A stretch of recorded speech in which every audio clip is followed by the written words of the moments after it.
I arrived at the family luncheon. My mocking son-in-law shouted at the top of his lungs, "Attention, everyone! The smelly cleaning lady is present." Everyone looked at me, laughing. My face turned red, and my heart raced. As I turned to leave, my daughter grabbed my arm and whispered something in my ear, and that changed everything. But let me tell you how I got to that horrible moment. That morning, I had woken up at 5, just like always. My knees creaked as I placed my feet on the cold floor of my small bedroom. I had slept poorly, nervous about the lunch at my daughter Sarah's house. I wanted everything to be perfect. I wanted to show them that I was still useful, that I wasn't a burden, that I could contribute something beautiful to this family gathering.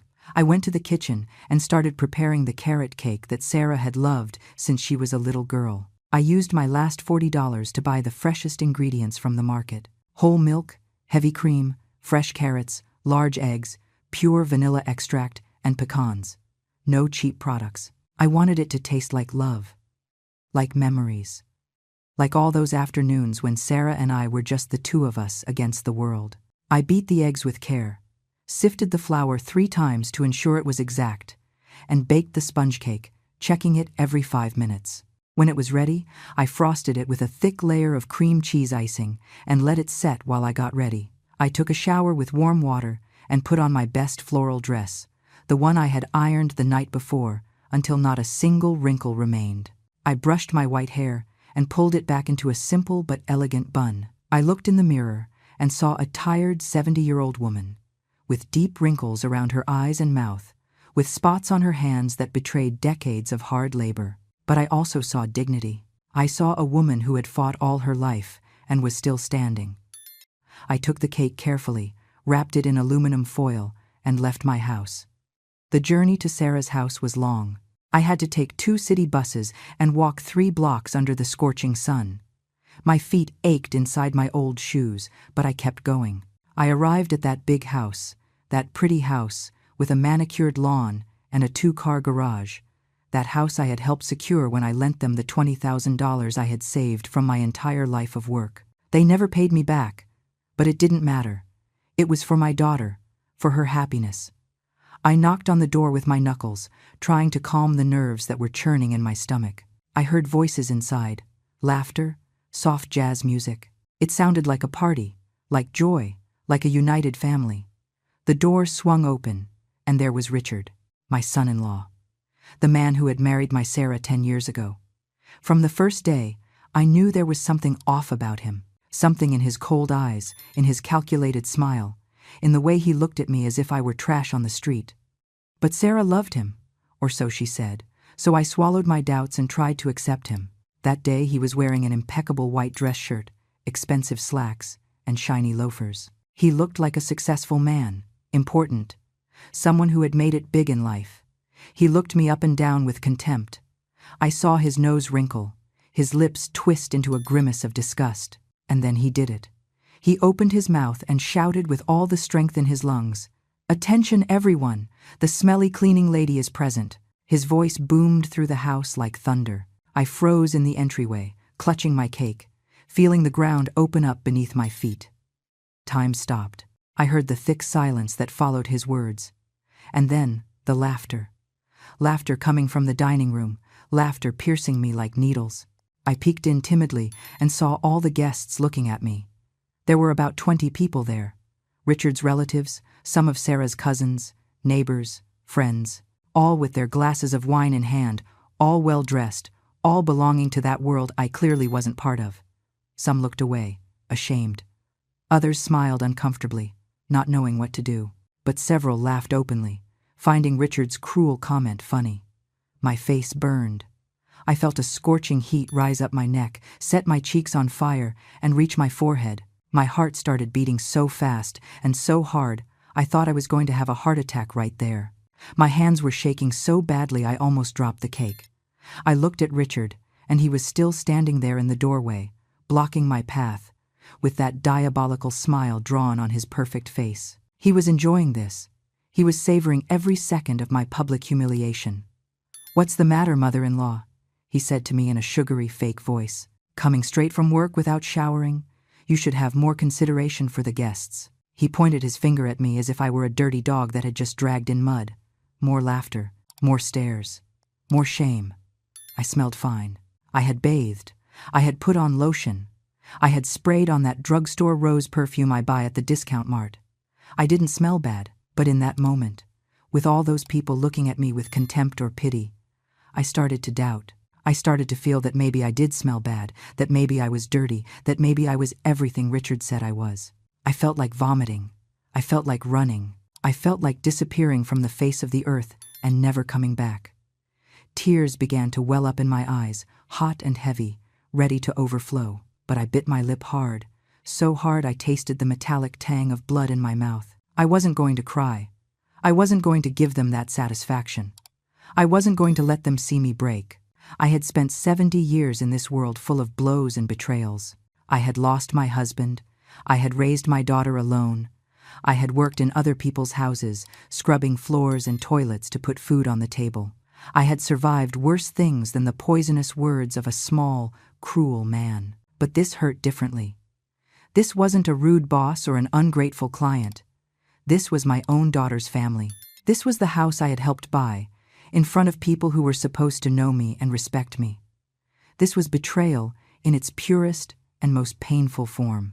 I took a step back, moving away from Richard, away from that laughter, away from that place where I clearly wasn't welcome. My legs barely held me up. My whole body was trembling. I was going to turn around. I was going to leave there with the little dignity I had left. I was going to go back to my humble little house and lock myself away forever. But then I felt it. A hand grabbed my arm firmly. I spun around, startled, and saw my daughter Sarah. Her eyes were shining, but not with mockery. There was something else there, something I couldn't decipher in that moment. She pulled me gently toward her and brought her mouth close to my ear. Her warm breath brushed my skin as she whispered words I didn't expect to hear. "Tomorrow, everything changes, Mom. Trust me. Just hold on a little longer." Her voice trembled with contained emotion. She squeezed my arm tighter, as if transmitting her energy, her determination to me. And that changed everything. I didn't understand what Sarah meant by those words, but something in her tone made me stay. Something in the way she squeezed my arm told me there was more than I could see right then. I swallowed my tears, lifted my chin, and walked into that house with the cake still shaking in my hands. Richard stepped aside with a mocking smirk, as if my decision to stay was another source of amusement for him. Sarah guided me to the kitchen, away from the guests' gazes. I left the cake on the table carefully and leaned against the counter because my legs weren't supporting me well anymore. My daughter looked me in the eyes, and I saw something I hadn't seen in years. Determination, strength, contained rage. "Mom, I know what you just went through was horrible. I know you want to leave, but I'm asking you to stay today. Just today. Tomorrow everything is going to be different. I promise you." She didn't give me more explanations. She just poured me a glass of cold water and asked me to breathe deeply. Then she left the kitchen, leaving me alone with my scrambled thoughts and my still racing heart. I stood there, looking at that cake I had made with so much love, wondering if things had ever been different in my life. I closed my eyes, and the memories came like an avalanche. I remembered when I was 45 years old, and my world collapsed in an instant. My husband James died of a massive heart attack while working construction. One day he was there, strong and healthy, making plans for the future. The next day, he was gone. He left me alone with a 15-year-old girl, a house half paid off, and debts I didn't know how to face. The life insurance we thought we had turned out to be insufficient. It barely covered the funeral and a few months of basic expenses. After that, I was left completely alone facing the storm. Sarah cried every night for her dad. I wanted to cry too. I wanted to stay in bed and surrender to the weight of the tragedy, but I couldn't. I had a daughter who depended on me. I had to be strong, even though I was dying inside. So, a month after becoming a widow, I went out to look for work. I didn't have a college education. I had barely finished high school before getting married. I didn't know how to do anything specialized, but I knew how to clean. I knew how to cook. I knew how to iron. I knew how to take care of a home because I had taken care of mine for 20 years. I got my first job as a housekeeper in the home of a wealthy family on the north side of the city. They paid me $200 a week to work 6 full days. From 7 in the morning until 6 in the evening. I cleaned 4 bathrooms, 6 bedrooms, a huge kitchen, washed mountains of laundry, ironed expensive shirts, and dresses that cost more than my monthly salary. My hands cracked from the cleaning chemicals. My knees started to hurt from kneeling so much to scrub floors. My back became a permanent knot of pain. But I endured. I endured because Sarah needed to eat, needed clothes for school, needed books, needed a future better than mine. I worked in that house for 5 years. Then I got another job in an office building, cleaning at night when everyone left. They paid me a little more, $300 a week, but I had to work from 10 at night until 6 in the morning. I arrived home just as Sarah was waking up to go to school. I made her breakfast with my eyes closed from sleepiness, made sure she had everything she needed, and then I went to sleep for 4 or 5 hours before getting up to do the housework. On weekends, I worked cleaning private homes on my own, $50 per house, sometimes $70 if it was very big or very dirty. I never had a day off for 15 years. I never took a vacation. I never gave myself the luxury of resting or doing something just for me. Every penny I earned went to Sarah or the house. I managed to finish paying off the mortgage when I was 55. That day I cried with joy. We finally had a roof of our own that no one could take away from us. Finally, there was some security in our lives. Sarah had already finished college by then. She studied business administration with a partial scholarship she got for her good grades. I paid the rest with my savings. It was $20,000 over 4 years. Money that came from my cracked hands, my shattered knees, my sleepless nights. When Sarah graduated, it was the happiest day of my life. I watched her walk up to the stage in her cap and gown, receive her diploma, smile with that smile that lit up everything. I thought all the sacrifice had been worth it. I thought finally she would have the life I could never have. She got a good job at an accounting firm. She started earning well, much better than I had in my entire life. She bought nice clothes, brand-name shoes, got her hair done in expensive salons. She looked successful, confident, happy, and I was proud. So proud that my chest burst every time I saw her. But then she met Richard. She was 28 when she brought him home for the first time. He was handsome, polite on the surface, well-dressed. He worked as a manager at a bank. He said the right words, made the right gestures. But something in his eyes made me uncomfortable from the start. There was a coldness there, a calculation. The way he looked at our house, evaluating, judging, the way he looked at me, with that mixture of pity and barely disguised contempt. Sarah was in love. She talked about him all the time, about how wonderful he was, about how well he treated her, about the plans they had together. They got married a year after meeting. I paid for half the wedding, $10,000 that I took from my life savings.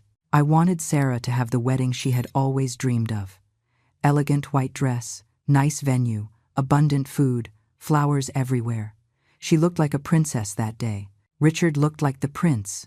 But when it was my turn to dance with my daughter, she whispered in my ear, "Thanks for everything, Mom. Now you'll be able to rest. Richard and I are going to take care of you." It made me cry.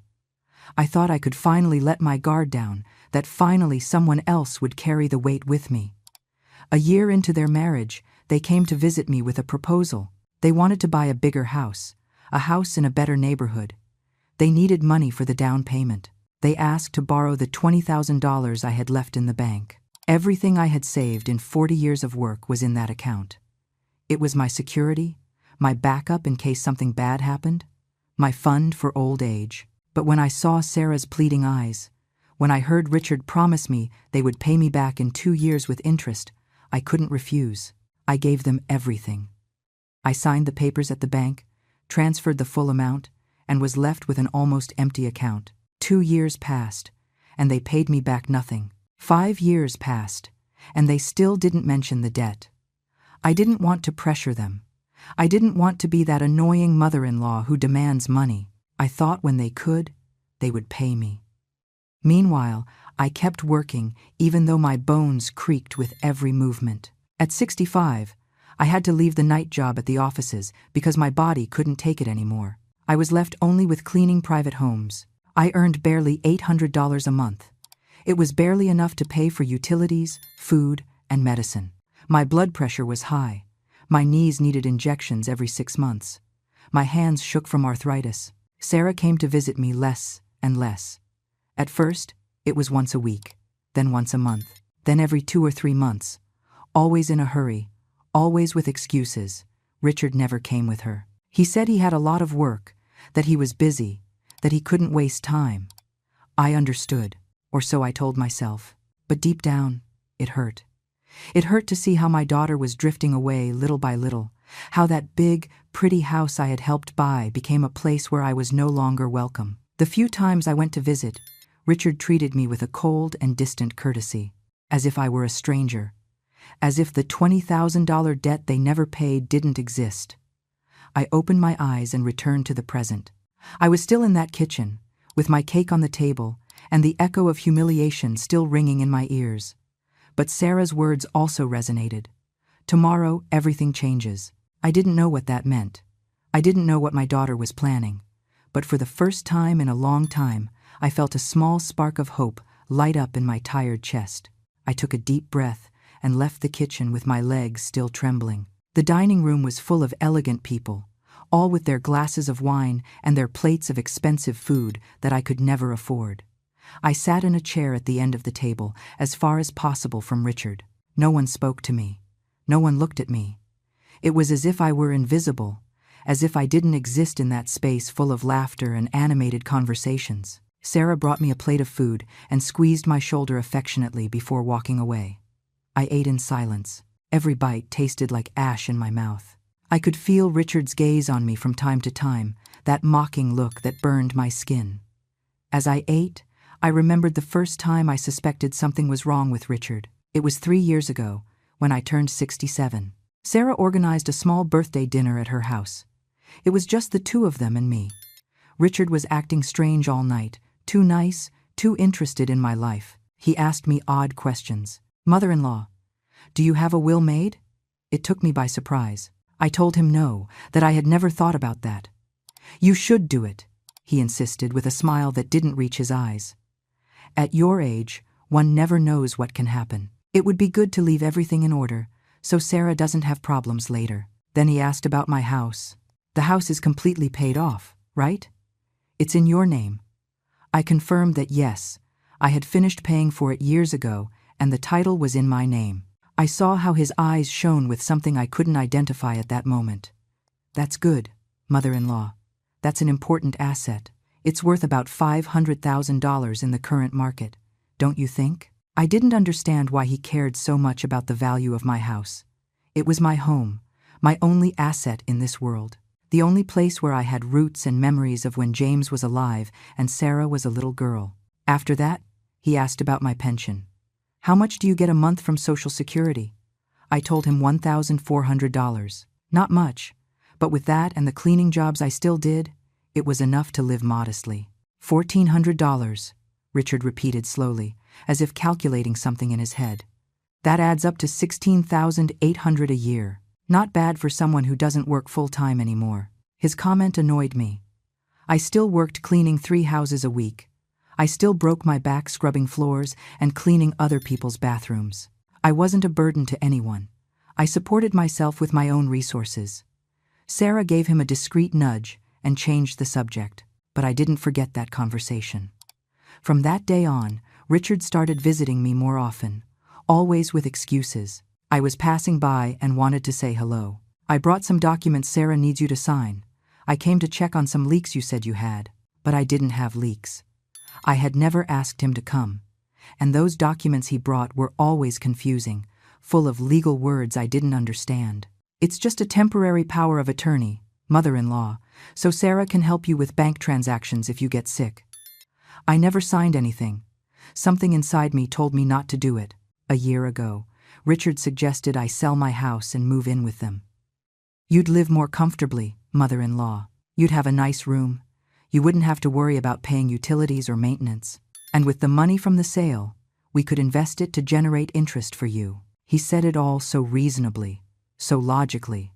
But I didn't want to sell my house. It was the only thing I had left of my life with James. Every corner had a memory. The garden where Sarah played as a child. The living room where we celebrated 1,000 Christmases. The bedroom where James and I slept for 20 years. It wasn't just a property. It was my history, my identity, my place in the world. I told him no, and I saw how his face hardened for a second before returning to the fake smile. Think about it, mother-in-law. The offer still stands. But after that, his treatment of me changed. He became colder, sharper. The comments started. You look so tired, mother-in-law. Work is killing you. At your age, you should be resting, not cleaning other people's houses. Sarah worries a lot about you. She's afraid something will happen to you and no one will find out because you live alone. Every comment was a seed of doubt planted in my head. Every word was an attempt to make me feel old, incapable, vulnerable. 6 months ago, I started noticing strange things. When I visited Sarah's house, I found papers with my bank's logo on the table. I heard phone conversations that cut off abruptly when I entered the room. Once I saw Richard reviewing documents I recognized as copies of my house deeds. I asked him how he had gotten them. Sarah needed them for some paperwork, he told me, without flinching. I'm already returning them. But something didn't add up. What paperwork required the deeds to my property? Sarah assured me it was something for the bank. Not to worry, that everything was fine. One day, 4 months ago, I went to the bank to withdraw my pension, and the teller told me something that froze my blood. Mrs. Eleanor, your daughter was here last week asking about the procedures to add a co-owner to your account. I explained that she would need your authorization and presence to make any changes. I was left speechless. Why would Sarah want to be a co-owner of my account? Why hadn't she told me anything? When I confronted her that night over the phone, she got nervous. It's just a precaution, Mom, in case something happens to you and I need to access your funds for medical emergencies. It sounded logical, but I barely had $3,000 in that account. It wasn't anything extraordinary.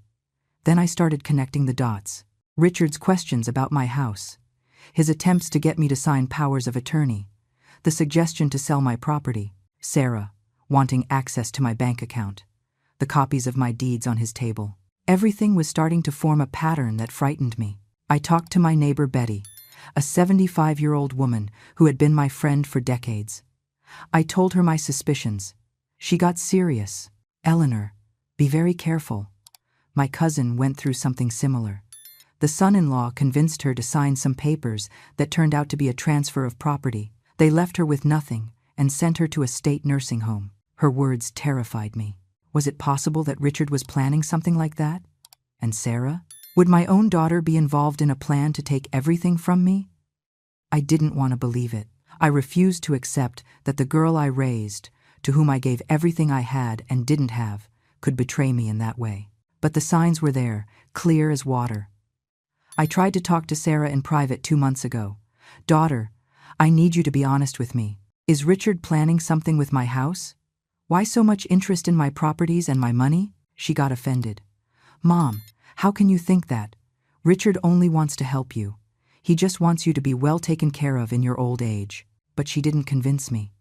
Her voice sounded rehearsed, as if she were repeating words someone else had taught her. I decided to be more careful. I kept all my important documents in a safe I bought for $100. I put a padlock on my bedroom door when I left the house. I stopped accepting invitations to Sarah's house. I distanced myself a little. I needed to think. I needed to protect myself. But that only made things worse. Richard started calling me on the phone more frequently. Mother-in-law, Sarah is very sad because you don't visit anymore. Did we do something wrong? She's upset with us. His tone was sweet, but there was venom underneath. A month ago, I received a call from a lawyer. He said Sarah had hired him to help me organize my legal affairs at no cost to me. He offered me a free appointment to make my will and arrange the succession of my property. It's important that everything is clear, Mrs. Eleanor. That way your daughter won't have problems when you're gone. I told him I would think about it and hung up. I never called back. That night I couldn't sleep. The pieces of the puzzle fit together in a horrible way. Richard didn't want to help me. Richard wanted my house. He wanted my pension. He wanted everything I had, and he was using Sarah to get it. I returned to the present and looked at Richard on the other side of the table. He was laughing with some guests, telling some anecdote with his typical arrogance. He looked so sure of himself, so confident, as if he had already won, as if I were just a minor obstacle on his path to what he wanted. I felt rage, a hot, dark rage that rose from my stomach to my throat. But Sarah's words resonated in my head. Tomorrow, everything changes. Maybe my daughter wasn't part of the problem. Maybe she had seen the same thing I did. Maybe there was a plan I didn't know yet. I clung to that hope like a castaway clings to a piece of wood in the middle of the ocean. The lunch continued with painful slowness. I remained sitting in my corner, invisible to everyone except Richard, who occasionally shot me glances loaded with contempt. The guests talked about things that didn't matter to me. Expensive trips to Europe, new cars, exclusive restaurants, a world completely foreign to mine, where I cleaned the floors they walked on without even looking down. When they finished the main course, Sarah brought my carrot cake to the table. I had decorated it with chopped nuts and cream cheese piping. It looked beautiful, a tribute of love from a mother to her daughter. But before she could serve the first slice, Richard spoke with that loud voice he used when he wanted to be the center of attention. "Oh, mother-in-law, you shouldn't have bothered. With how expensive milk and nuts are now, surely you spent everything you had on this dessert." He laughed as if he had said something funny. Some guests laughed with him. I clenched my fists under the table. It wasn't the comment itself that hurt. It was the intention behind it. It was the constant reminder that I was poor, that everything I did was an economic effort, that my place in this world of wealthy people was that of the servant, not the family. Sarah cut the cake with trembling hands and served generous slices to everyone. When they tried the first bite, several guests made kind comments. "It's delicious, so moist and rich. You can tell it was made with love." Those comments warmed my heart for a second, but Richard didn't try his slice. He moved it around with his fork, made a face of displeasure, and pushed it to the side of the plate. Too sweet for my taste. Besides, I don't like eating things made in kitchens I don't know. You never know under what conditions they're prepared. Silence fell over the table like a heavy stone. Some guests stopped eating, uncomfortable. Others continued as if they hadn't heard anything. I felt something break inside me. I had endured his insults, his humiliations, his constant contempt. But attacking the food I had prepared with so much love, insinuating that my kitchen was dirty, that I was careless, that was too much. I stood up from the chair with trembling legs. Everyone looked at me. I was going to say something. I was going to defend myself for the first time in my life. But Sarah took my hand and led me toward the kitchen again. "Mom, please, just a little longer. I beg you." Her voice was charged with urgency. There were tears in her eyes. I nodded because I didn't have the strength to fight with her too. I stayed in the kitchen for the rest of the lunch. I listened to the distant conversations, the laughter, the toasts. I felt like a ghost in the house I had helped buy. After a while, Sarah entered with a beautiful young woman of about 22. She had long black hair and her father's light brown eyes. It was Chloe, my granddaughter, whom I had barely seen in the last 2 years. "Grandma," she said to me softly as she hugged me tight, "I'm so sorry for what that bastard did to you. But soon he's going to pay for everything." Her comment surprised me. I looked at Sarah seeking explanations. My daughter closed the kitchen door and sat in front of me. Chloe sat beside me and took my wrinkled hand between her young, soft ones. "Mom," Sarah began with a serious voice, "I have to tell you something I've been keeping for weeks. But first I need you to promise me you're going to stay calm and that you'll trust me." I nodded, although my heart started beating faster. 3 months ago, I discovered something terrible. Richard isn't the man I thought he was. He never was. Her voice broke a little. I found documents hidden in his home office, papers with your name, with your home address, with your bank account numbers. I froze. "What kind of documents?" I asked with a thread of a voice. Sarah took out her phone and showed me photographs. They were copies of contracts, powers of attorney already drafted waiting only for my signature, loan applications using my house as collateral. "He's planning to take everything from you. Mom, your house, your pension, your savings, everything." The words hit me like hammer blows. I found conversations on his computer with a corrupt lawyer. They were discussing ways to have you declared mentally incompetent so that I could take control of your assets as your only heir. And then Richard would take control of everything through me. Chloe squeezed my hand. I discovered it before Mom. Grandma. I heard Dad talking on the phone about 4 months ago. He was saying horrible things about you, that you were a burden, that you had a house worth money and a decent pension that was being wasted, that things had to be sped up because he didn't know how much longer you would live. Tears rolled down my cheeks. My own granddaughter had heard those poisonous words. I told Mom what I had heard. At first, she didn't believe me.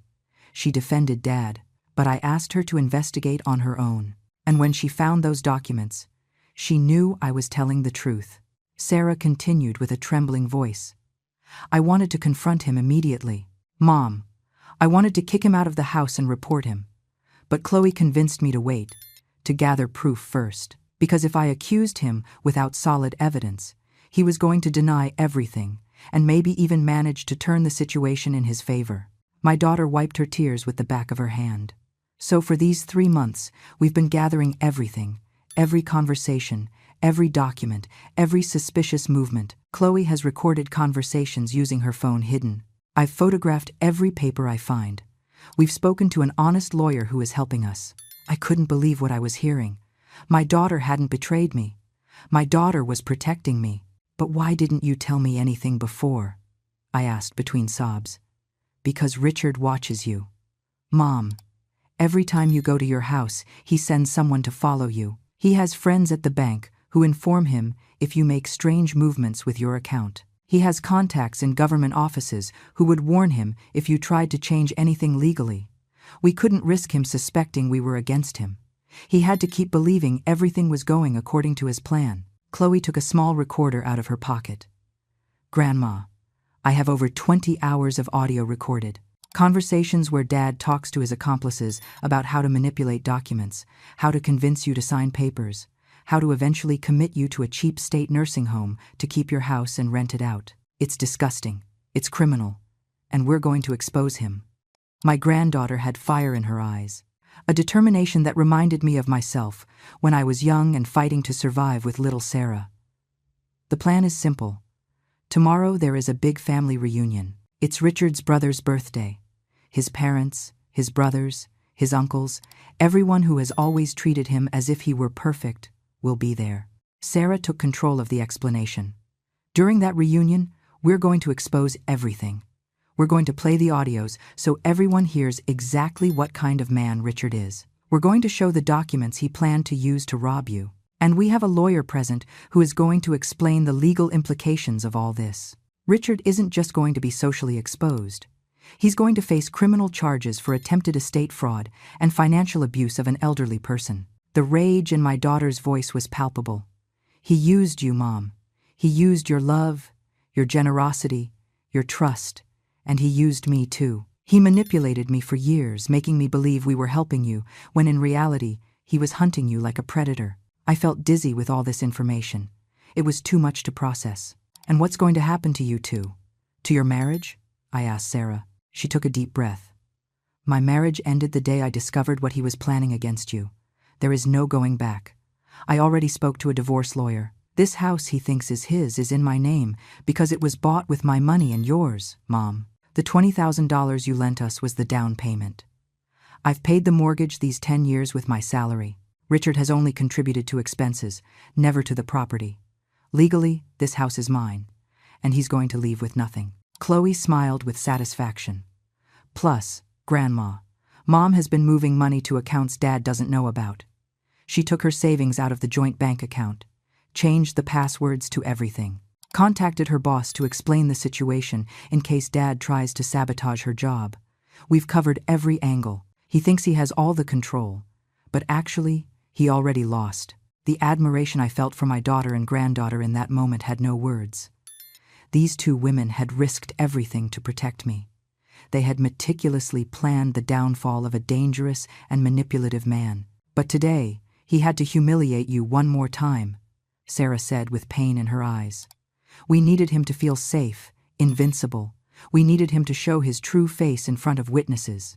I understood then why Sarah had asked me to stay, despite the humiliation. Several of today's guests are people who are going to be at the birthday tomorrow, Chloe explained. They saw how he treated you. They heard his insults. That's going to ensure that tomorrow, when we show the evidence, no one can say we're exaggerating or making things up. They already saw what he's capable of publicly. They'll easily imagine what he's capable of in private. It was a brilliant and painful plan at the same time. I had had to suffer so they could build the perfect case against Richard. "I'm so sorry, Mom," Sarah said, hugging me tight. "I'm sorry for taking so long to see who he really was. I'm sorry for exposing you to his mistreatment. I'm sorry for not protecting you sooner." I stroked her hair like when she was a little girl. "You don't have to apologize, daughter. The important thing is that now you're on the right side, that you're fighting for what is fair." We stayed like that, hugging, crying together. 3 generations of women who had been underestimated and mistreated, but were now ready to fight. "Tomorrow," Sarah whispered, "tomorrow that man is going to fall. And you are going to recover your dignity, Mom.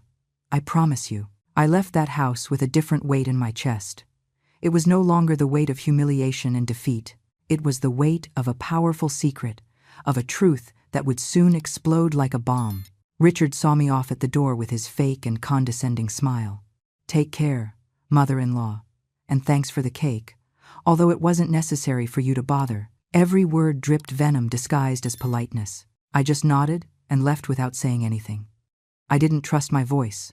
I didn't trust being able to keep the secret if I opened my mouth. On the bus back home, I looked out the window and remembered all the signs I had ignored for years. I remembered when Richard started treating me differently.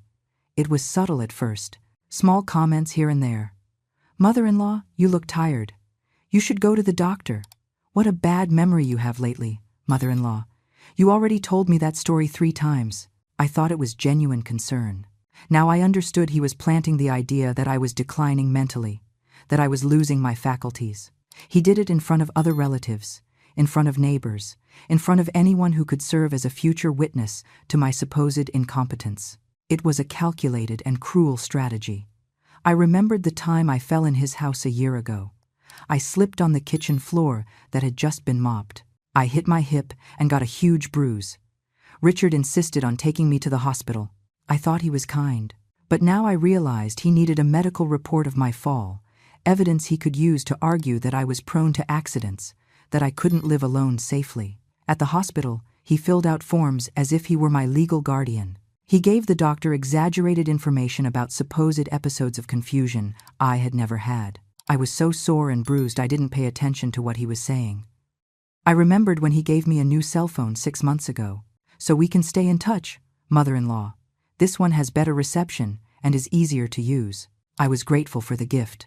My old phone barely worked, but now I wondered if that phone had something installed to track me or listen to my conversations. Sarah had told me Richard watched me. How did he do it if not that way? I felt a chill thinking about all the private calls I had made from that phone, all the conversations with Betty where I expressed my doubts about him. I remembered the day Richard showed up at my house with a locksmith. "Mother-in-law, I found this guy who changes locks for a very good price. Let him install new deadbolts so you're safer." I accepted because the old locks indeed didn't work well. But Richard supervised all the work. "I'll keep a set of keys, in case of an emergency, and we need to get in." At that moment it seemed reasonable. Now I realized he had wanted access to my house whenever he wanted, to review my documents, to search for information he could use against me. I arrived at my little house and locked the door. I leaned against the old wood and took a deep breath. I looked around my humble home. The old furniture I had bought secondhand, the curtains faded by the sun, the photographs on the walls of James when he was alive, of Sarah at her graduation, of Chloe as a baby. This place wasn't elegant or modern, but it was mine. Every inch of these walls had been paid for with my sweat and tears, and that man had wanted to take it from me. He had planned to steal not only my property, but my dignity, my freedom, my right to grow old in the place I had built with so much effort. That night I couldn't sleep. I tossed and turned in bed thinking about everything Sarah and Chloe had revealed to me. I thought about the audios they had recorded, about the conversations where Richard spoke of me as if I were an object in his path, an obstacle to be removed. I thought about the corrupt lawyer with whom he had conspired, about the forged documents ready for my signature, about the plan to declare me mentally incompetent. It was like a horror movie, except it was my real life. It was my family. It was the man sleeping next to my daughter every night. I got up at 3 in the morning and made myself some chamomile tea. I sat at the kitchen table where I had sat so many times with James planning our future. "Oh, James," I whispered to nothingness. "If you saw what our life became, if you knew that the man our daughter chose turned out to be a snake." I felt like crying, but no tears came. I had already cried too much in recent years. I had already spent all my tears on lonely nights wondering where I had failed as a mother, why my daughter was drifting away from me, why I felt so alone in my own family. But now, I knew the truth. I hadn't failed as a mother. My daughter loved me. My granddaughter adored me.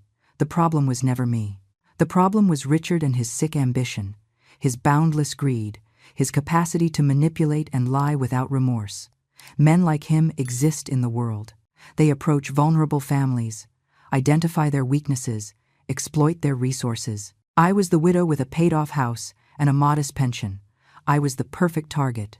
And he had spent years sharpening his knives for the moment of the final attack. But what Richard didn't know is that the women he had underestimated were stronger and smarter than he ever imagined. The next day dawned gray and cold. I dressed with care, choosing my best outfit, a simple but elegant dress I had bought at a thrift store. I applied light makeup. I put on some faux pearl earrings that James had given me 30 years ago. I looked in the mirror and saw a 70-year-old woman who had survived devastating losses, years of grueling work, the loneliness of widowhood, the contempt of a cruel son-in-law. But I also saw a survivor. I saw a warrior who was about to witness the fall of her enemy. Today, I told myself in front of the mirror, today justice begins. Sarah picked me up at 3 in the afternoon. She came alone in her car. "Where is Richard?" I asked. "He went straight from his office. The party is at his parents' house. We'll arrive together." During the drive, Sarah reviewed the plan with me. "There are going to be about 40 people, Mom. All of Richard's family. Some of our cousins, too. The lawyer, Mr. Peterson, is going to be there disguised as a family friend.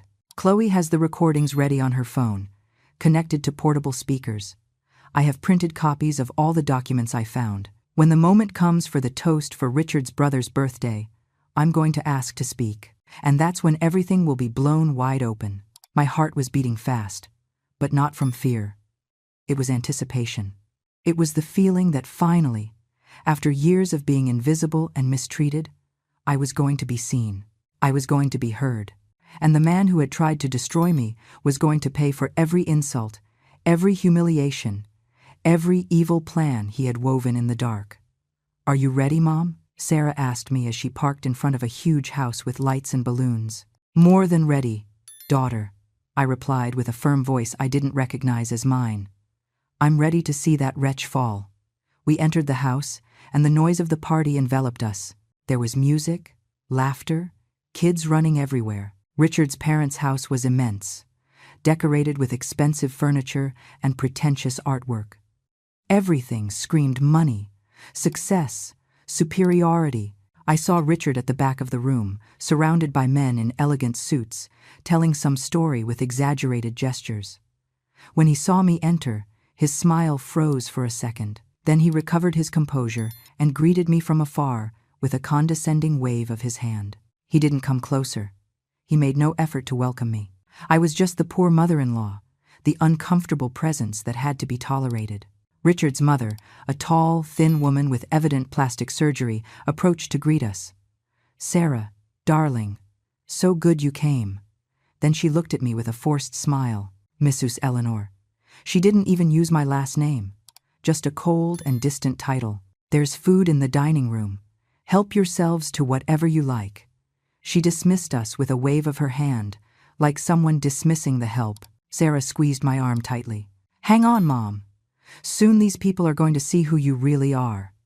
We headed to a corner of the room where there were fewer people. Chloe appeared minutes later, dressed in a nice dress, carrying a large tote bag. "Everything is ready," my granddaughter whispered as she sat next to us. "Mr. Peterson is already here. He's talking to Dad's uncle, pretending to be a colleague from the bank." I looked discreetly toward where she was pointing and saw a man of about 50, gray hair, formal suit, chatting animatedly with other guests. No one would suspect he was a lawyer waiting for the moment to unmask a criminal. "The speakers are in my bag," Chloe continued. "They're small, but powerful. When the moment comes, I'm going to take them out and connect my phone. I have the first recording queued up." Time passed with torturous slowness. I barely touched the food served to me. My stomach was in knots. I watched Richard move through the party like a peacock, receiving pats on the back, conspiratorial laughter, admiration from his relatives. He was the successful son, the perfect husband, the man who had gone far. No one knew that behind that impeccable facade hid a predator without scruples. But soon they would know. Soon, that whole castle of lies would come crashing down, and I would be there to see it crumble. Richard approached our table around 6 in the evening. He had a glass of whiskey in his hand, and that arrogant smile I hated so much. "Mother-in-law, what a joy that you came. I thought after yesterday you'd be tired." His tone was mocking. Several relatives nearby heard the comment and smiled. "Yesterday she had lunch at our house," Richard explained to his cousins. "The poor thing arrived so tired from work she looked like she was dragging herself. At her age, she shouldn't be cleaning other people's houses anymore. It's sad to see her like that." He spoke of me as if I weren't present, as if I were an object of pity and shame. One of his cousins, a heavy-set man with a red tie, looked at me with fake compassion. "It's true, ma'am. At your age you should be resting. My parents are already 70, and they haven't worked for years. They live quietly on their pension." Richard seized the opportunity. "That's what I've told her 1,000 times. But she's stubborn. She doesn't accept help from anyone. She prefers to kill herself working than accept that she can't do it alone anymore." His words were poisoned darts. He was painting me as a proud and difficult old woman, incapable of accepting reality. He was preparing the ground in these people's minds so that when he proposed committing me or taking away my independence, they would feel understanding. I felt Sarah's hand squeeze mine under the table. She was asking me to stay quiet, not to take the bait. I took a deep breath and looked down. Richard took my silence as submission and smiled satisfied. "Well, enjoy the party." He walked away, swaggering, victorious. The cousin with the red tie patted me on the shoulder. "Don't worry, ma'am. Richard is a good man. I'm sure he takes good care of you and your daughter. If only he knew. If only he knew the truth behind that good man." Soon he would. Soon everyone would. At 7 o'clock sharp, they brought out the birthday cake for Richard's brother. It was a huge 3-tier cake decorated with fondant and sugar flowers. Nothing to do with my humble carrot cake from yesterday. They sang "Happy Birthday" with out-of-tune and cheerful voices. The brother, David, blew out the candles while everyone applauded. Then Richard's father, a stern-looking older man, called for silence by tapping his glass with a spoon. "Family, friends, thank you for being here celebrating with us. I want to make a toast to my son David, who turns 45 today. A hard-working, honest man, an example for everyone." Everyone raised their glasses. I didn't have a glass. No one had served me wine or champagne. I was invisible even in the toasts. Richard's father continued talking about David's achievements, about his values, about the pride he felt as a father. When he finished his speech, there was applause. Then Richard asked to speak. "Dad, family, I also want to say something. I want to thank my brother David for always being an example of integrity. And I want to take this opportunity to talk about another important topic." My heart raced. What was he doing? This wasn't in the plan. Richard pointed at me with his glass. "As you know, my mother-in-law Eleanor is here with us. She is 70 years old and still works cleaning houses because she has no other option. Sarah and I have been thinking a lot about how to help her. We've considered having her move in with us, but the house isn't big enough." He paused dramatically. "So we have been exploring other options. There is a very nice place, a home for the elderly, where she could be well taken care of, with medical attention 24 hours a day, recreational activities, a place where she wouldn't have to worry about anything." The silence in the room was thick. Everyone was looking at me, some with pity, others with approval toward Richard for being so considerate. I felt the floor opening under my feet. He was using this party to start planting the idea publicly. He was preparing his family for the day he would take my house and commit me to some cheap asylum. And he was doing it in front of everyone, painting himself as the generous hero taking care of his helpless mother-in-law. Rage boiled in my veins. I looked at Sarah and saw she was pale, fists clenched. But there was something else in her expression. There was determination. The moment had arrived. Sarah stood up from her chair abruptly. The sound of the chair dragging across the floor captured everyone's attention. "Richard," my daughter said with a strong, clear voice, "before you keep talking about plans for my mother, I think there are some things your whole family needs to hear." Richard looked at her confused. "What are you talking about, honey? This can wait." But Sarah shook her head. "No, it can't wait. In fact, it's waited too long. Chloe, please." My granddaughter took the speakers out of her bag and placed them on the table. She connected her phone with trembling but determined hands. "What is this?" asked Richard with a nervous laugh. "Sarah, this isn't the time for games." But my daughter ignored him. She stood in the center of the room where everyone could see her. "Family, friends, what you are about to hear is the truth about the man you know as Richard. The man my mother and I know in a very different way." Richard took a step toward her. "Sarah, enough. I don't know what's gotten into you, but this is ridiculous." His voice had lost its softness. Now it sounded hard, threatening, but it was too late. Chloe pressed the play button, and Richard's voice filled the room. Richard's voice came out of the speakers with perfect clarity. "Look, the old woman has a house worth about $500,000 in this market.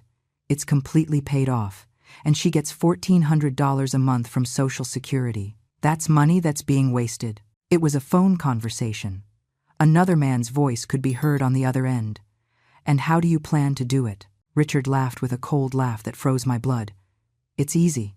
The old lady is already senile. She forgets things. She gets confused. I'm going to get a doctor to certify that she isn't in her right mind. Then Sarah gets legal power over her as the only child, and I handle everything through Sarah." The silence in the room was absolute. Everyone was frozen, staring at the speakers as if they were a bomb about to explode. Richard had lost all color in his face. "This is fake," he stammered. "It's an edited recording. This is illegal." But no one paid attention to him because the recording continued. "And what if the daughter doesn't cooperate?" asked the other voice. Richard let out a contemptuous laugh. "Sarah does what I tell her. I've had her eating out of my hand for years. She's weak, sentimental. She'll sign whatever I put in front of her if I tell her it's to help her mom." Sarah had tears rolling down her cheeks, but she stood firm. Chloe took her hand in support. The recording went on.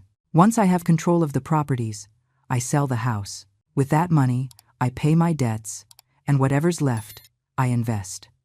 I put the old woman in a state nursing home, one of those cheap ones. I take pictures of her crying and complaining so Sarah feels guilty and doesn't protest. And that's it. Problem solved." The other voice laughed. "You're a genius, Richard. Wish I had a mother-in-law with assets to do the same." Richard's relatives started murmuring among themselves. I saw faces of shock, indignation, disbelief. Richard's mother put a hand to her mouth. His father was red with anger, but he didn't know who to direct it at. David, the birthday brother, looked at Richard as if he didn't recognize him. Chloe stopped the recording. "This was recorded 2 months ago," my granddaughter said with a trembling but strong voice. "We have over 20 hours of similar conversations. Conversations where my father plans in detail how to steal everything from my grandmother, how to manipulate documents, how to forge signatures if necessary, how to bribe public officials." Richard reacted finally. He lunged toward Chloe, trying to take the phone from her. "Give me that! You have no right to record me without my permission." But David stopped him, grabbing him by the arm. "Wait, Richard. Let her finish." Richard struggled. "Let me go. This is a conspiracy against me. My wife and daughter have gone crazy. They're trying to destroy me." Sarah took a step toward him. "Crazy? Crazy for discovering you plan to destroy my mother? Crazy for not allowing you to steal her estate?" Her voice was like a whip. "I've spent 3 months sleeping next to a monster. 3 months, knowing the truth, and having to pretend everything was fine." Richard's father spoke with a thunderous voice. "Is it true what they say, Richard? Were you planning to steal from your mother-in-law?" Richard shook his head desperately. No, Dad. It's all a misunderstanding. I only wanted to help her. Those conversations are taken out of context. Sarah let out a bitter laugh. Context? What context justifies saying you're going to put my mother in a substandard facility while you keep $500,000 from her house? She pulled a folder from her bag. But there's more, much more. She opened the folder and started pulling out documents. Here is a power of attorney already drafted, waiting for my mother's signature. A power that would give him total control over her assets. She passed the documents so they would circulate among the guests. Here is a loan application using my mother's house as collateral. A loan for $80,000 that Richard planned to apply for in her name without her knowledge. More papers circulated. The faces of the relatives became more and more horrified with every document. Here are emails between Richard and a crooked lawyer discussing how much it would cost to get a fake psychiatric evaluation, declaring my mother mentally incompetent. My daughter was relentless, exposing every piece of evidence with surgical precision. And here, said Sarah, pulling out more papers, are screenshots of conversations where Richard mocks my mother. He calls her a burden, a useless old woman, a smelly cleaner. Those words resonated in the room because everyone had heard Richard use exactly those terms yesterday during lunch. The witnesses of my humiliation now understood that it hadn't been an isolated, cruel comment. It was part of a systematic pattern of abuse and degradation. Richard didn't just plan to steal from my mother. He spent years destroying her self-esteem, making her feel small and invisible, preparing the ground so that no one would question when he finally committed her. At that moment, Mr. Peterson approached the center of the room. Good evening, everyone. My name is Mark Peterson, and I am an attorney specializing in family law and elder protection. He took out his identification and showed it. I have reviewed all the evidence that Mrs. Sarah and Miss Chloe have compiled over the last 3 months, and I can confirm that what they have presented here constitutes multiple felonies. His professional and calm voice gave an official weight to the whole situation. This wasn't just family drama anymore. It was a legal case. The crimes include attempted estate fraud, conspiracy to commit forgery, financial abuse of an elder, and potentially kidnapping, had he proceeded with the plan to institutionalize Mrs. Eleanor against her will. Mr. Peterson looked directly at Richard. Mr. Richard, each of these crimes carries prison time. Collectively, you are looking at a possible sentence of 5 to 15 years. Richard staggered as if he had been physically hit. You can't prove anything. Those recordings are illegal. They're not admissible in court. Mr. Peterson smiled coldly. Actually, in this state, recording conversations is legal if at least one of the parties consents. Your daughter Chloe was party to several of those conversations and consented to record them. As for the others, the nature of the criminal conspiracy discussion often voids expectation of privacy. Richard's mother started sobbing. How could you, Richard? How could you plan something so horrible? Richard turned to her desperately. Mom, it's not what it looks like. I just wanted to secure our future. Sarah and I have debts. We needed that money. His words were like a confession. He had just admitted he did need the money from my house. David let go of him with disgust. You are a disgrace to this family. Other relatives started expressing their rejection. I can't believe you're capable of something like this. That poor lady gave you everything, and this is how you repay her. You should be in jail. Richard looked around, seeking support, but only found faces of disappointment and repulsion. His perfect world was crumbling before his eyes. This isn't over, he threatened with a trembling voice. I'm going to get lawyers. I'm going to fight this. Mr. Peterson took a step forward. You can try, Mr. Richard, but I must inform you that we already presented all this evidence to the district attorney's office this morning. There is an official investigation underway, and considering the severity of the crimes and the flight risk, it is likely that an arrest warrant will be issued within the next 48 hours. The color drained completely from Richard's face. Sarah approached him. For a moment, I thought she was going to console him, but instead, she spoke to him with a voice hard as steel. I want a divorce, and you aren't getting a dime from me. This house where we live is legally mine because it was bought with the money my mother lent me and my monthly payments. You never contributed to the equity. only to current expenses. So you have no right to anything. Richard tried to touch her, but she pulled away. Don't ever touch me again. You disgust me. You used my love to try to destroy my mother. There is no forgiveness for that. I stood up, trembling from my chair. All eyes turned to me. For years I had been invisible at these gatherings. But now, they finally saw me. Really saw me. I walked toward Richard and looked him straight in the eyes. He tried to hold my gaze but couldn't. He lowered his eyes in shame. Richard, I said with a voice I didn't know I had. You tried to take the only thing I had left in this world. My house, bought with 40 years of scrubbing other people's floors. My dignity, earned with sacrifices you could never understand. But you failed because you underestimated the women of this family. Richard kept his gaze fixed on the floor, unable to face my eyes. All his power, all his arrogance, had evaporated. He was a small, cowardly man, exposed before the world. For years you made me feel insignificant, I continued firmly. You humiliated me in front of others. You called me dirty, smelly, useless, all to mentally prepare me for the day you would take everything from me. But you didn't count on my daughter watching you. You didn't count on my granddaughter being brave enough to record you. You didn't count on the three of us, the women you despised, being smarter than you. Chloe came to my side and took my arm affectionately. Sarah stood on the other side. The three of us together, 3 generations of women who had been underestimated, now standing in front of the man who had tried to destroy us. Grandma, Chloe said clearly so everyone could hear. I want everyone here to know who you really are. You aren't a smelly cleaner, as this man called you. You are a woman who was widowed at 45, and instead of giving up, worked 3 jobs simultaneously to raise your daughter alone. You paid off a whole house with your own hands. You sent my mother to college, selling even your wedding jewelry, Sarah continued. My mother gave me everything she didn't have. She gave me an education, opportunities, a future. When I got married, she lent me her life savings. $20,000. I never paid back because this man spent it on nonsense. My mother never complained, never demanded. She just kept working, kept fighting, kept being the strongest woman I know. Tears flowed freely down my daughter's cheeks, and I was so blind I didn't see for years how this wretch treated her. I am ashamed to have taken so long to protect her. Richard's relatives were silent.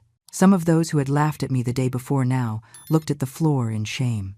Richard's mother approached me with red, teary eyes.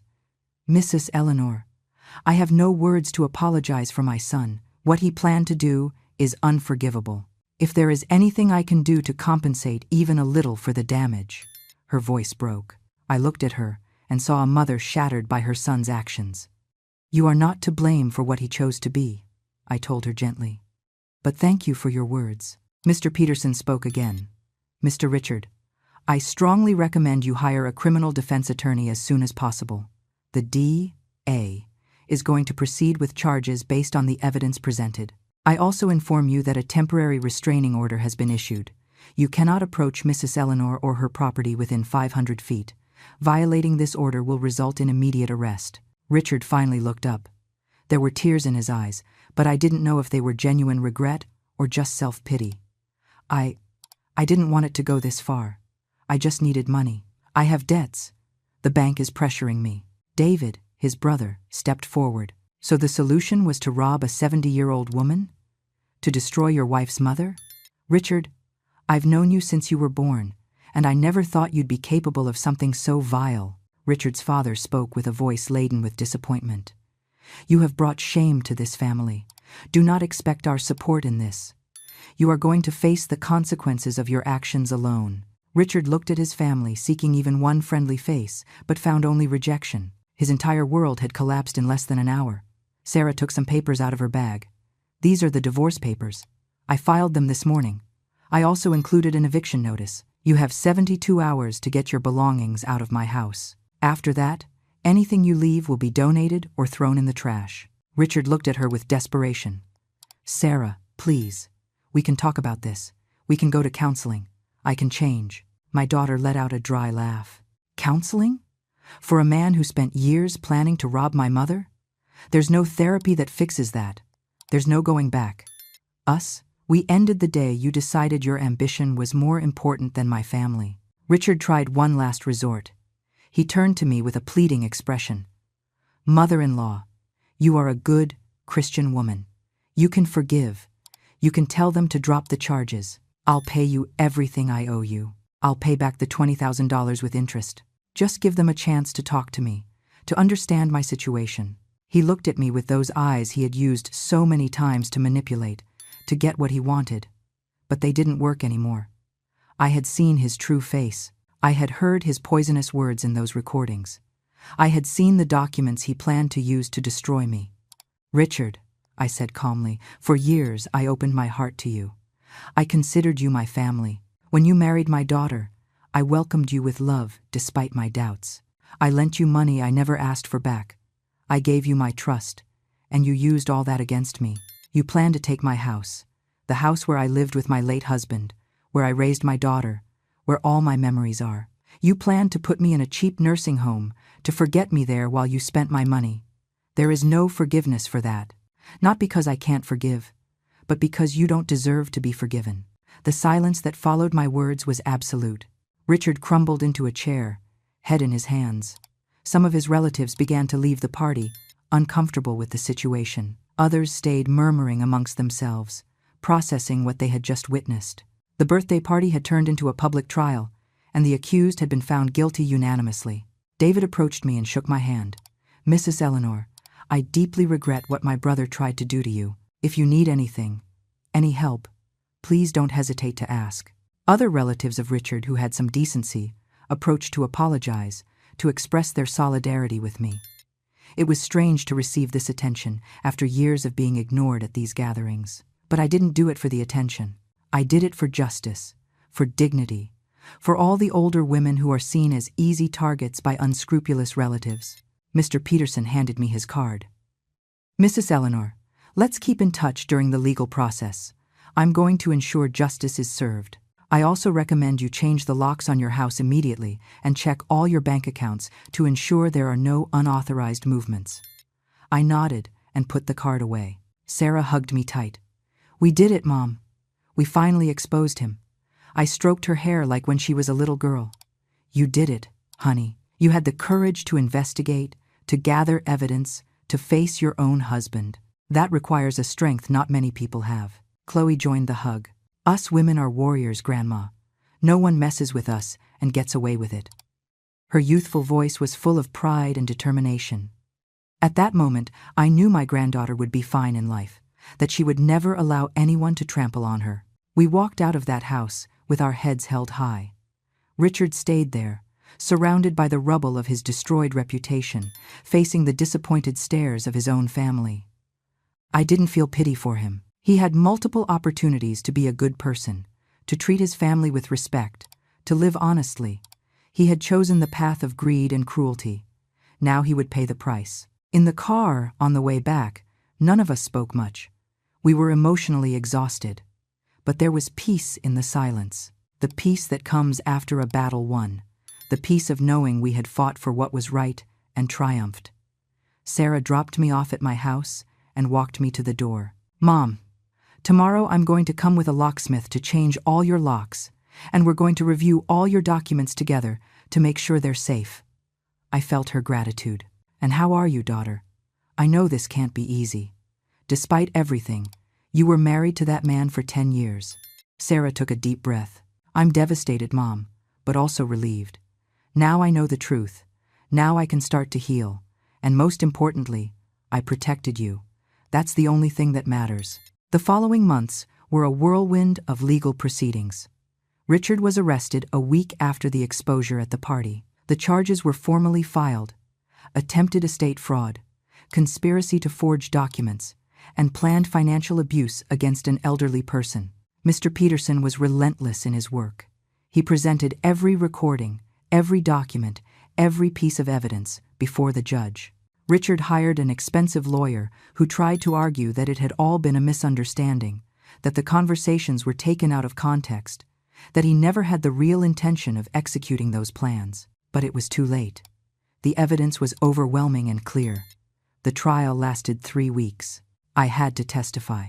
It was one of the hardest experiences of my life. I had to sit on that stand and recount in front of a room full of strangers how I had felt humiliated, belittled, harassed for years. I had to describe every insult, every cruel comment, every attempt by Richard to get me to sign documents I didn't understand. Richard's lawyer tried to paint me as a confused old woman who had misinterpreted her son-in-law's good intentions. But Sarah and Chloe also testified. Their testimonies were devastating for the defense. Chloe, barely 22, stood in front of the court and spoke with a clarity that filled me with pride. My father said my grandmother was an obstacle that had to be removed.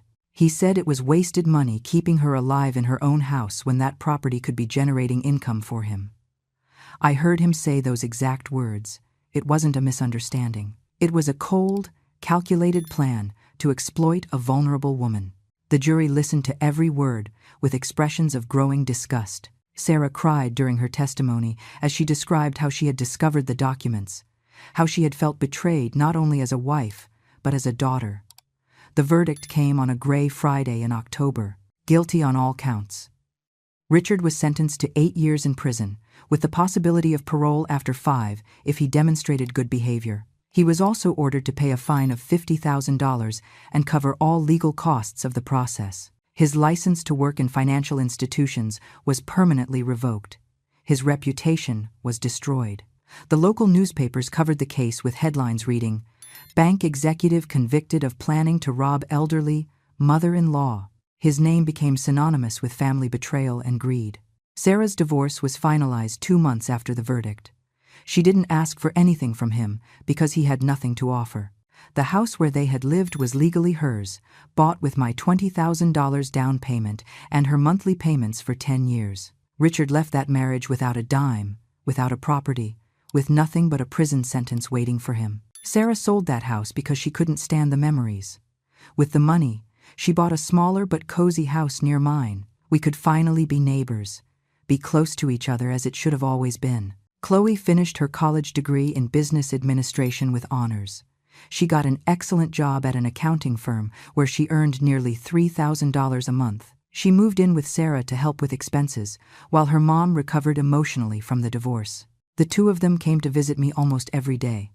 We drank coffee in my small kitchen and talked about everything and nothing.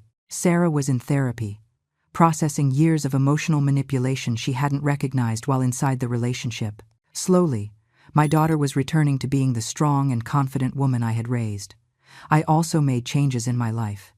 At 70 years old, I decided to finally retire completely. I left the cleaning jobs I was still doing. My body thanked me. My knees stopped hurting so much. My hands began to heal from the cracks caused by decades of cleaning chemicals. With my pension of $1,200 a month, and without the pressure of helping Sarah financially, I could live modestly, but with dignity. I changed all the locks on my house as Mr. Peterson had recommended. I put my important documents in a safe that only I could open. I made sure everything was in order legally. I also did something I never thought I would do. I wrote a clear and detailed will with Mr. Peterson's help. In it, I specified that my house and any savings I had at the time of my death would go completely to Sarah. But I also included protection clauses. If Sarah remarried, the property would remain solely in her name, separate from any marital assets. No one else could touch what I had built with my sweat. I also left something special for Chloe. The jewelry remaining from my marriage to James and $5,000 I managed to save in these last few months by not having medical or work expenses. A year after the trial, I received a letter from Richard from prison. Sarah handed it to me with a worried expression. "You don't have to read it if you don't want to, Mom," but I decided to do it. The letter was long, full of apologies that sounded hollow and justifications that justified nothing. Richard explained that he had grown up in a family where financial success was everything, that he had felt pressure to maintain a lifestyle he couldn't afford, that he had made bad decisions out of desperation. He ended by asking for forgiveness and begging me to intercede to reduce his sentence. I read the letter twice and then put it in a drawer. I didn't reply. There was nothing to say to him. Forgiveness is personal and complex. Maybe someday, when I am very old and close to the end of my life, I will find space in my heart to forgive him. But it wouldn't be for him. It would be for me, to free myself from any remaining bitterness. But that day hadn't arrived yet, and maybe it never would, and I was at peace with that. Not everything has to be forgiven to move on. Sometimes justice is enough. Sometimes protecting what is yours is enough. 2 years after the trial, on a sunny spring afternoon, I was sitting in my garden when Sarah and Chloe arrived with a surprise. "Mom, Grandma, we want to show you something." Sarah took out her phone and showed me a video. It was a short documentary that Chloe had produced as a university project. It was called The Silent Warriors and told our story.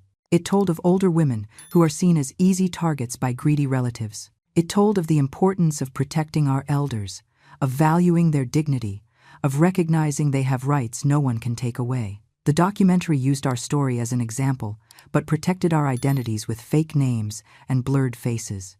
It had been accepted into several student film festivals. Chloe had made it to raise awareness, so other families would be alert to the signs of financial abuse against the elderly. "I want your story to help others, Grandma.